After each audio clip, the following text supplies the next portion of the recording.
The New River Gorge in West Virginia is our nation's newest national park. Despite the name, it's actually one of the oldest rivers in the world, with some geological estimates around 300 million years old. The stunning views you'll find along the gorge are driven by a prehistoric river that first begins in the mountains of North Carolina, then meanders through Virginia, and finally spills into West Virginia, where it helps form the Kanawha River.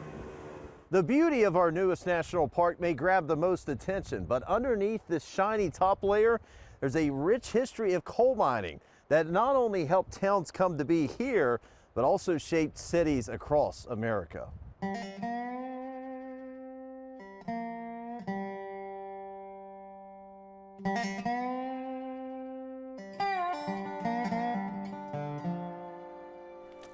For a period of time, this was fueling America. It went to the cities, it went to the steel mills, it went for use in the war, certainly in World War I and even in World War II. So America was fueled by this coal. But it took a while before this boom happened. The terrain was so difficult. I mean, nobody really lived here. A few people. Alfred Beckley had a little settlement up in Beckleyville.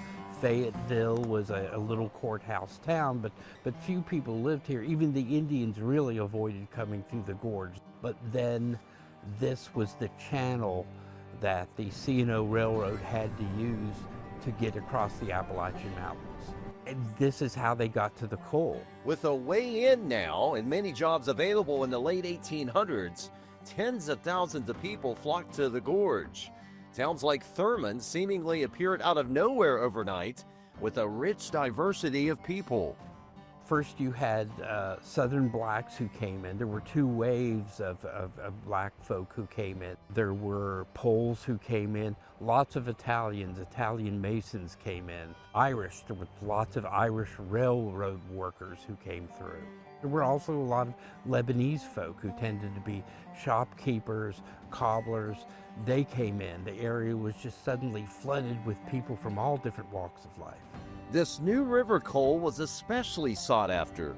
This was what they called smokeless coal. Easy to mine, but it was easy to work with, and it created less pollution. So it was very desirable in steel making at the time. Some well-known names also had their stake in coal here. Henry Ford developed coal mines here. Rather than buying coal from miners or from mining companies, he eventually decided, why am I doing that? Why don't I buy mines here and mine it myself? Eventually, the coal mining reached its peak in the gorge.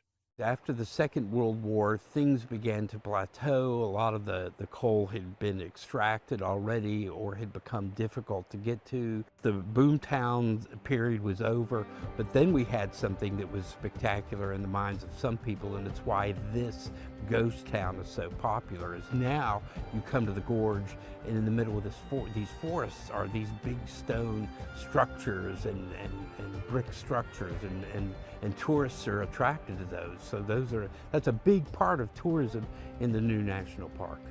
Those remains are a sign of a once thriving industry that helped make America what it is today. This was the place where the coal met the transportation. The railroad had to come through the New River Gorge as a passage across the Appalachian Mountains. This was the center of it all. For Amazing America, I'm Brandon Stover.